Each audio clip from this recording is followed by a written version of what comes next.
महिनाभर जेव्हा तुम्ही डबा उघडाल ना, तेव्हा तुम्हाला भाजणीचा सुवास असाच दरवळत राहील आणि ही भाजणी पौष्टिकसुद्धा होईल. हो, ही थालीपीठाची भाजणी आहे. खमंग थालीपीठाची भाजणी करूयात. चला रेसिपीला सुरुवात करूया. तर इथं मी वाटीच्या प्रमाणामध्ये सगळं साहित्य दाखवलेलं आहे. तर त्याच प्रमाणात घ्या. पहिल्यांदा आपण तापलेल्या कढईमध्ये 2 वाट्या ज्वारी घालून घेतोय. ज्वारी चांगली भाजून घ्यायची. मंद आचेवरती आपल्याला हे सगळं साहित्य भाजून घ्यायचं आहे. आता इथं मी व्हिडिओ एडिट केलेला आहे, म्हणून तुम्हाला हे कमीत कमी वेळामध्ये दाखवता येते. पण प्रत्यक्ष तुम्हाला यासाठी लागणारा वेळ अर्धा ते पाऊण तास नक्कीच आहे. ज्वारी भाजताना आपल्याला 3 ते 4 मिनिटं लागतात. ज्वारी अगदी छान लालसर होईतोपर्यंत भाजून घ्यायची. पण लक्षात ठेवा, आपण वापरलेलं सगळं साहित्य कडक भाजायचं नाही. फक्त लालसर भाजून घ्यायचं आणि हे असं पसरट भांड्यामध्ये काढून घ्यायचं. ज्वारी भाजून झालेली आहे. बघा तुम्ही, इतक्या लवकर ज्वारी भाजून होत नाही, हे पुन्हा एकदा मी सांगते. तर आता तसंच इथं आपण 2 वाट्या गहू घेतलेत. गहूसुद्धा आपल्याला छान मंद आचेवर लाल होईतोपर्यंत भाजून घ्यायचेत. सगळं साहित्य अगदी पौष्टिक आहे आणि ज्या टिप्स मी सांगितल्यात, त्या जर तुम्ही फॉलो केल्यात ना, तर अगदी 2 बोटांनी मोडता येईल एवढं हलकं आणि चविष्ट आणि दुसरी गोष्ट म्हणजे पौष्टिक असं हे थालीपीठ होणार आहे. आणि एकदा केलं ना, की ही भाजणी महिनाभर डब्यामध्ये छान राहते. तर काय मग, आवडेल ना करायला? हो, लगेच करायला घ्या. आता गहू पण छान लालसर भाजून झालेत. भाजलेले गहू तुम्ही बघू शकता. ह्या पद्धतीनं तुम्हाला सगळं साहित्य भाजून घ्यायचं आहे. आता 2 वाट्या गहू आणि 2 वाट्या ज्वारी भाजून झाल्यानंतर आपण 1 वाटी हरभऱ्याची डाळ घेतोय. हरभऱ्याची डाळसुद्धा अशी छान मस्त लालसर होईतोपर्यंत भाजून घेऊया. आता यानंतर 1 वाटी सालासकट मुगाची डाळ घ्यायची. आता या ज्या मी डाळी वापरल्यात ना, याच्याऐवजी तुम्ही अखंड मूग, अखंड हरभरे किंवा अखंड उडीद असं काहीही वापरू शकता. पण होतं काय, तर जर का तुम्ही सालासहित वापरलं तर भाजणी काळपट होते आणि थालीपीठ जर का काळपट रंगाचं झालं ना, तर कुणी खाणार नाही. पण जर का तुम्हाला आवडत असेल ना, तर तुम्ही हे वापरलेलं जे धान्य आहे किंवा ज्या डाळी आहेत, त्या अखंडसुद्धा तुम्ही कडधान्य वापरू शकता. आता ही सालासकट मुगाची डाळ जी आहे, तीसुद्धा छान अशी भाजून झालेली आहे. त्यातलं सगळं मॉइश्चर निघालं आहे आणि हिरवा रंग होता तो साधारण काळपट झालेला आहे. आता नाचणी. नाचणी किती पौष्टिक आहे तुम्हाला माहिती आहे ना? नाचणीमुळं हाडं मजबूत होतात. शरीराची कॅल्शियमची कमतरता भरून निघते.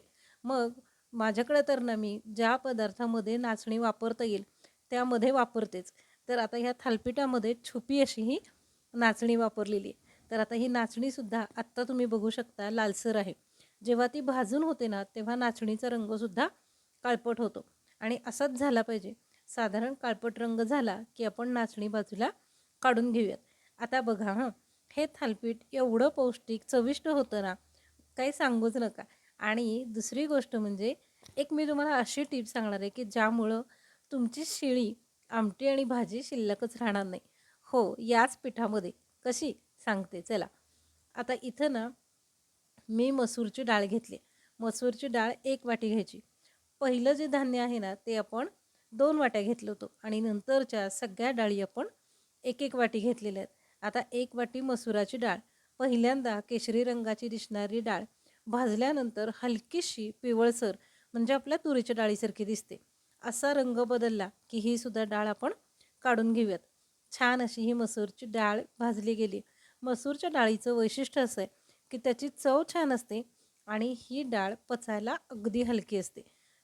म्हणजे तुरीच्या डाळीला ऑप्शन म्हणून खरं तर मसूरची डाळ वापरायला काहीच हरकत नाही. आता मसूरची डाळसुद्धा छान भाजून झाली. आता 1 वाटी तांदूळ भाजून घेऊयात.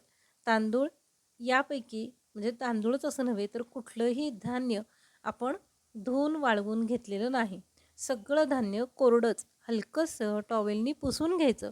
म्हणजे त्याला लावलेली पावडर निघून जाते आणि नंतर छान असं भाजून घ्यायचं. बघा, 1 महिनाभर मस्त अशी डब्यामध्ये टिकून राहते बरं का ही भाजणी. आणि महिनाभर कशाला, रोज संध्याकाळी भुकेच्या वेळेला जर का तुम्ही थालीपीठं केलीत ना, तर एवढे दिवस ही राहणारच नाही. पुन्हा पुन्हा ताजी ताजी करता येईल. आता याच्यामध्ये 1 वाटी साबुदाणा घालायचा. साबुदाणा छान हलकासा भाजून घ्यायचा. साबुदाणा घातल्यामुळं काय होतं, तर आपलं थालीपीठ अगदी हलकं होतं एकदम मस्त, म्हणजे जिभेवर ठेवताच विरघळेल एवढं छान होतं बरं का. आता साबुदाणा बघा, थोडासा साबुदाणा भाजायला पण वेळ लागतो आणि साबुदाणा जर का सगळ्यात शेवटी भाजला ना तर छानच. कारण साबुदाणा भाजताना तुम्ही कितीही वेळा हलवलात ना तरी तळामध्ये तो थोडासा चिकटतोच. म्हणून मग सगळ्यात शेवटी साबुदाणा भाजून घ्यायचा. आता आपला साबुदाणासुद्धा भाजून झाला, तो यामध्ये मिसळून घेऊयात. आता ना आपल्याला 1 वाटी पोहे भाजून घ्यायचेत.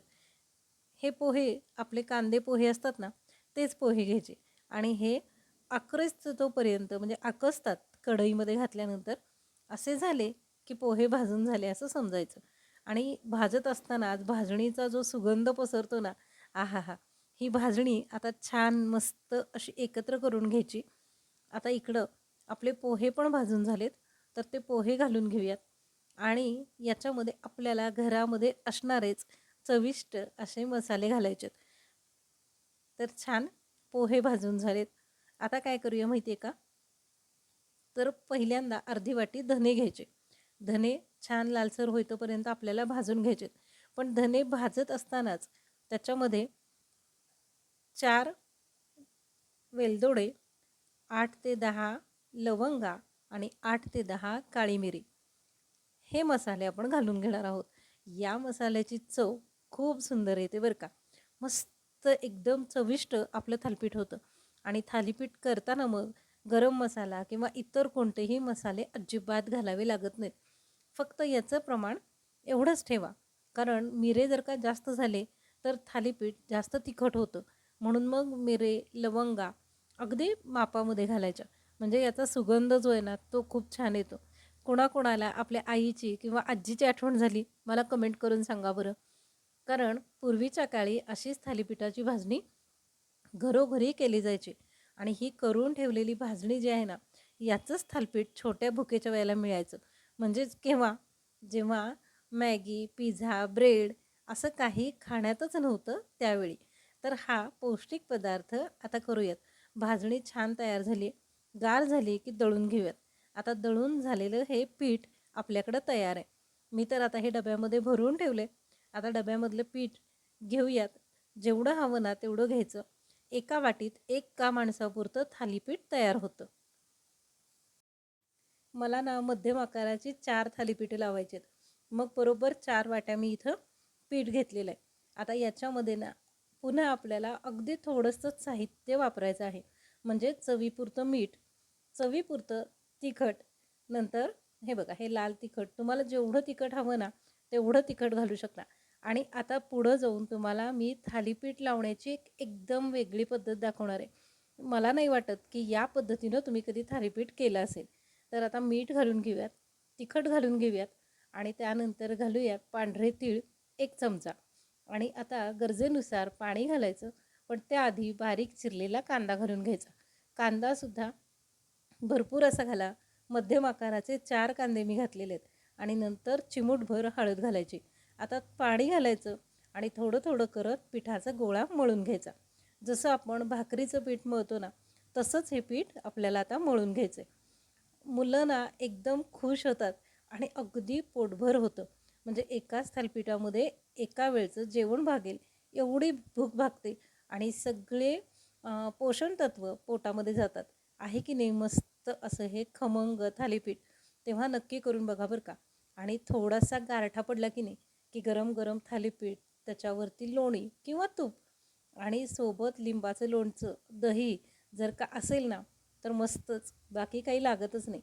तर आता ही थालीपीठ लावायची पद्धत बघा बरं का. तव्यामध्ये मी 1-2 चमचे तेल घालून घेतलं. ते हाताने सगळ्या तव्याला व्यवस्थित पसरवून घेतलं. कोपऱ्यापर्यंत लावून घ्यायचं आणि हा मळून घेतलेला गोळा त्याच्यामध्ये हातानेच थापायचा. म्हणजे जशी भाकरी थापतो तसं. पण भाकरी मोडायची शक्यता असते. हे थालीपीठ अजिबात मोडत नाही. तर या पद्धतीने एकदा तुम्ही थालीपीठ लावून बघा बरं का.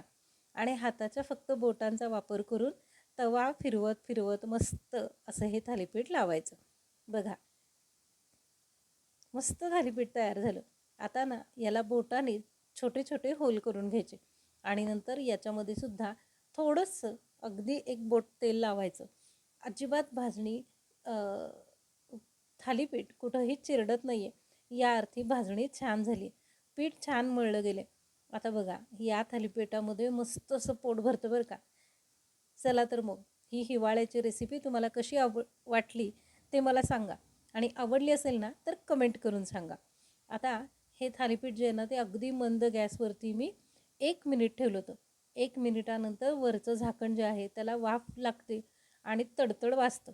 एकदा का वाजलं की समजायचं मस्त खमंग थालीपीठ तयार झाले. हे बघा आता हे थालीपीठ एकदा उलटवून घेतलं, दुसऱ्या बाजूने भाजून घेतलं आणि हे बघा मस्त असं खायला तयार आहे. काय मग मंडळी, कधी करताय बेत थालीपीठाचा?